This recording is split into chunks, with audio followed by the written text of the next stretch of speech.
I am so sorry for what I'm about to do to your TBRs. This is the biggest list of the year that I've compiled together by far.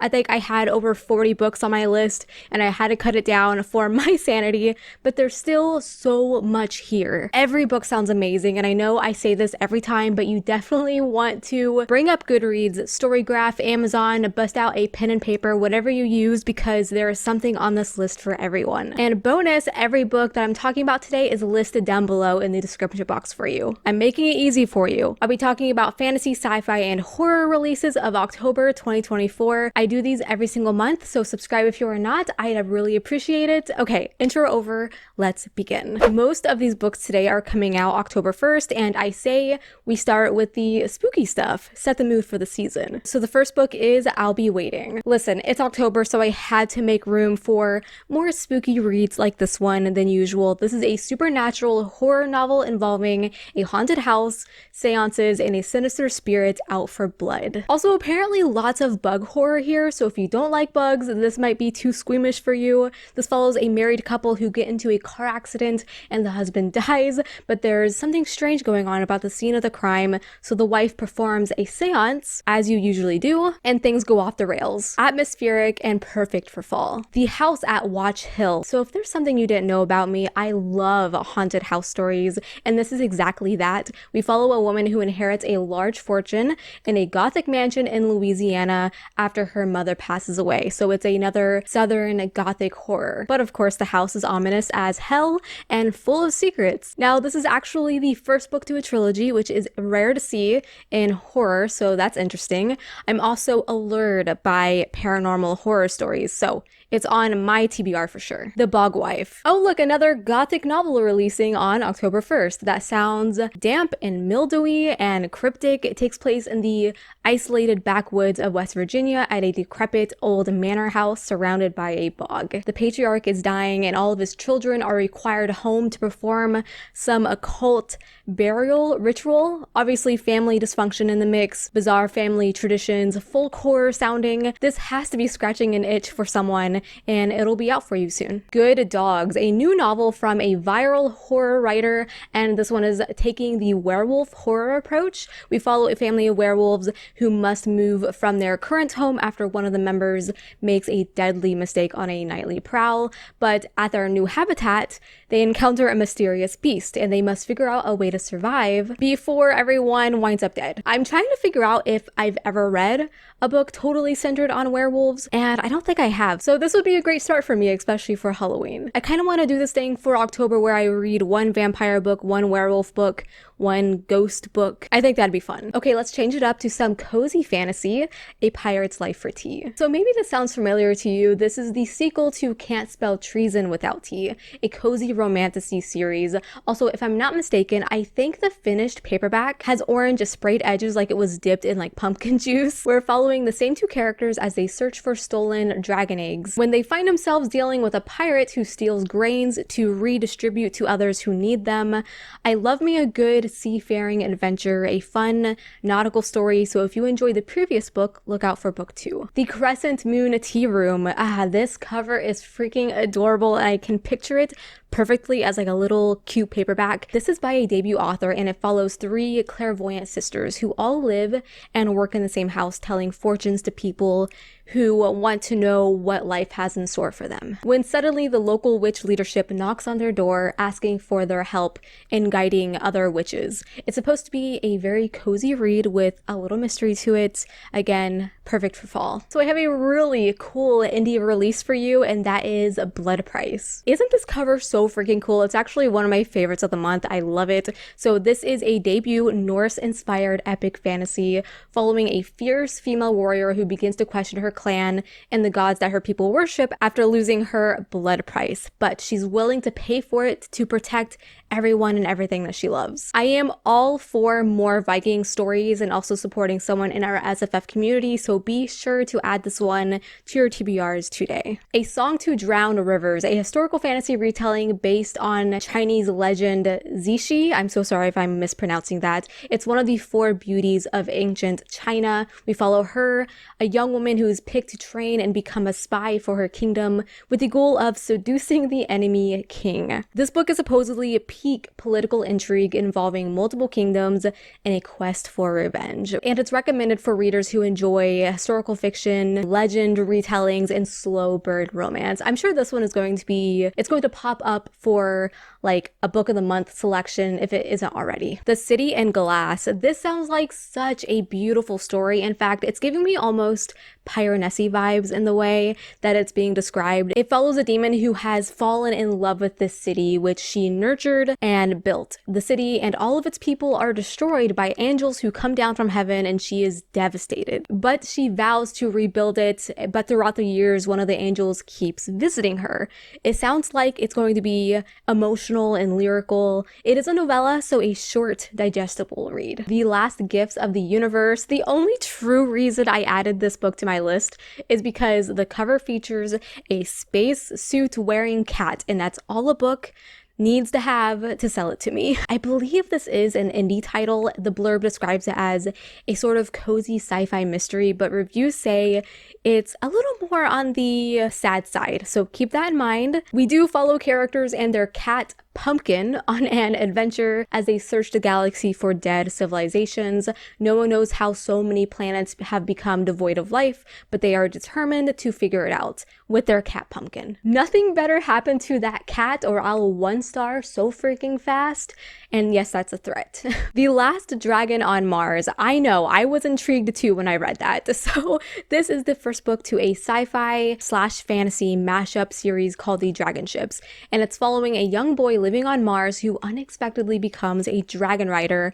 And by the way, the first printing run of this will be in hardcover with stenciled sprayed edges and artwork underneath the dust jacket that is reversible. And I think this is important to mention that this is a middle grade novel. I thought it was adult initially, but nope, middle grade. And honestly, that just intrigues me even more. Let's go ahead and talk about another middle grade that I've decided to throw on this list, and that is Hungry Bones. Oh man, I love this cover so much, and it sounds really cool. It's following a young girl who is being haunted by a hungry ghost, and the ghost has no memory on what happened to her, just that she is insatiably hungry. Girl, same. They grow a friendship as they interact with one another and help each other.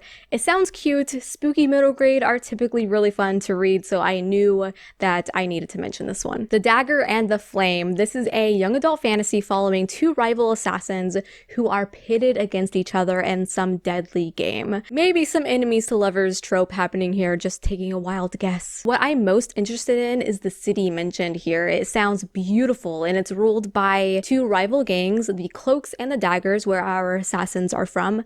Lots of fantasy elements, including magic and potions and whatnot, so it sounds like it has everything. Okay, we are finally moving on to October 8th. We have Blood of the Old Kings. So this is a translated Korean fantasy, first book to a trilogy that is really well known in South Korea, all about a world under the thumb of an all-reaching empire. And what's really cool is the military elements in the story involve powered armor and swords to multi-story fighting machines. It's almost like steampunk futuristic fantasy. We follow three protagonists who are all very different but weave through the story together smoothly while they resist this ever-looming empire. Plus, it has a badass cover. Red in Tooth and Claw, a dark young adult western fantasy about a orphan teen forced into a remote settlement full of monsters and secrets that may or may not be cultish sounding. So I'm assuming this is a more like horror fantasy because it does sound really creepy.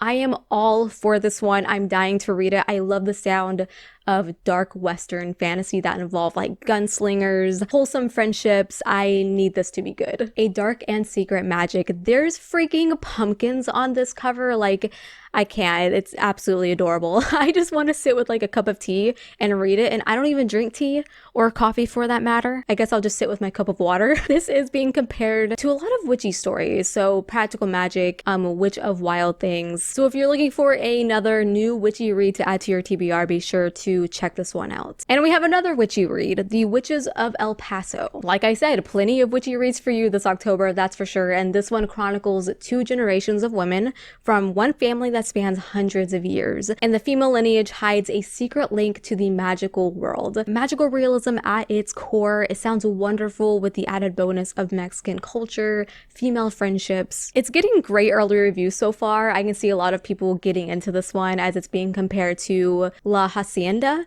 a pretty popular novel. How to summon a fairy godmother. All fairy tale fans gather around, especially ones who have a fondness for Cinderella.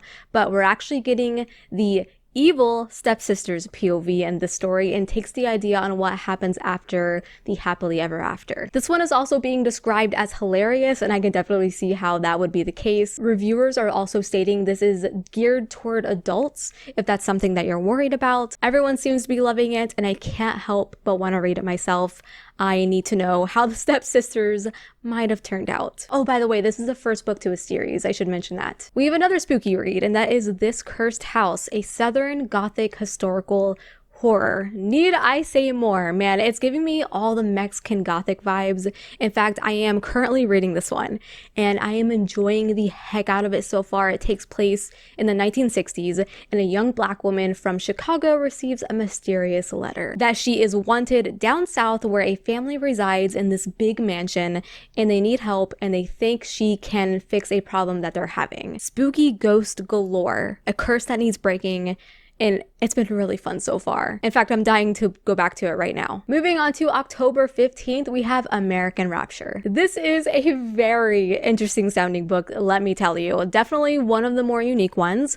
So this is being compared to American Gods meets The Last of Us, so a dystopian about a virus that is spreading across America, transforming the infected and making them feral with lust. And we're following a 16-year-old Catholic girl through all of this, and she must try and survive. A world full of sex-crazed zombies. That sounds like a daggone horrifying experience, and I don't know what else to say about it, but maybe you guys will read it and tell me about it in my Discord. Link down below for you. Up next, I have House of Frank, another cover that I love, and I also want to pick this one up myself. It's a cozy, whimsical mystery fantasy. In fact, it's kind of reminding me of The House in the Cerulean Sea. Our protagonist, Seika, lost her sister 2 years ago, but now feels ready to follow through on her last wish, which was for her ashes to be buried at a place called Ash Garden.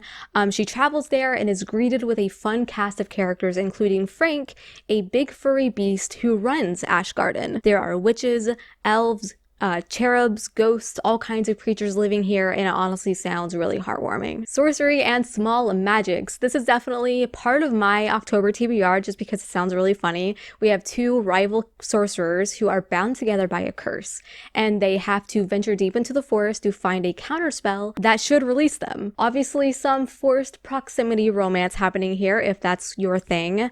Lots of magic. The cover is lovely. I actually have a physical copy of this, and it's beautiful. I just hope it's as funny as it sounds. On Vicious Worlds, we finally have another sci-fi on our list, and an exciting one at that, as this is the sequel to These Burning Stars, a book I personally really loved last year. If you're looking for a new space opera to get into, I highly recommend it. So obviously I can't say too much, but this continues our story of revenge, hopefully to new planets, new worlds, new characters. I'm excited to see where this one takes us. Cold Snap. Big cover love for this one yet again. Clearly a book to read during these upcoming colder months. It's just a short read that takes place on a snowy mountain during Christmas, but with the added bonus of a scary monster. So if you're looking for a more isolated horror that you could probably read in one sitting, and really want to get into the holiday spirits, then check out Cold Snap. Moving along to October 22nd, we have Monstrous Nights, the second book and finale to Foul Days, which released earlier this year and that I loved personally. I actually made a whole video about it. I'll link that down below for you as well. We are already getting the ending. This continues our story with Kasora tracking down an infamous smuggler in a city that is full of monsters. I find this world super fascinating and atmospheric, and I can't wait to see how the author ends this story. The Scholar at the Last Fairy Door. If you are a fan of H.G. Perry, then you're going to be very happy about this one. This is set in the 1920s at a magical school where fairies just coexist, and we're following Clover, who is attending the school trying to find a way to break this fairy curse that is killing her brother. So yes, this is dark academia. I saw a review actually compare this to Babel in a way that magic intertwines with class. This could very well be an amazing book, already a great setup, and it has a gorgeous cover. The Fury of the Gods. Do I really need to say anything for this one? Definitely my most anticipated book of the month, if not the year. The third and final book in the Bloodsworn saga, which is a Norse-inspired adult fantasy series by the one and only John Gwynne. This finale sees us to the final battle for Vigrid. If you know anything about Gwyn finales, they are insane, action-packed like you wouldn't believe. They leave you out of breath and satisfied at the same time. So if you haven't started the series yet, you still have time. Where the Dead Brides Gather. So this is a new horror tale that is set in Nigeria, inspired by the folklore of ghost brides, which I'm not too familiar with, but it is a Nigerian folktale, and we have evil ghosts, possession, a young child with a special gift and is chosen to protect brides from evil spirits on their wedding night. It sounds wonderful, and it's being promoted for fans of Octavia Butler, which is very high praise. Moving along to our final date, and that is October 29th, we have 2 more books. And the first one is Blood Over Bright Haven. The stunning first edition hardcover, which will feature red sprayed edges, will be releasing on the 29th. This is a dark standalone fantasy by the author who wrote The Sword of Kagan, a bit of a famous book if you haven't heard or read it. I highly recommend it. This author has definitely planted her name in this fantasy space for good reason. This one is following a woman who is the very first to be attending a prestigious order of mages, but she comes face to face with a secret conspiracy that could change the practice of magic forever. So we have dark academia, magic, a feast for the eyes. This one is going to be big. And finally, I have the Bloodless Princes. Another cat on the cover. Like, keep them coming, please, because I am your target audience as a childless cat lady. This is the second book in this world by Charlotte Bond. The first one was The Fireborn Blade, which I read. It's a series dealing with female knights and dragons, that classic medieval tale. This does continue the story from where book 1 ended. They are short books, just novellas, so easily bingeable. This one is taking us somewhere very different, and that is the underworld, which is ruled by the Bloodless Princes. So yeah, look out for this one. And that, everyone, is going to be it for today's video. As always, there are so many books releasing in October, so if I missed out on one, be sure to tell everyone in the comments, what are you looking forward to the most? What are you picking up? I would love to know. Like this video if you found something new that you were excited about. I'd appreciate it, and subscribe if you are not, because I do these lists every single month, so you don't have to scour the internet searching for what's new. So until we meet again, happy reading.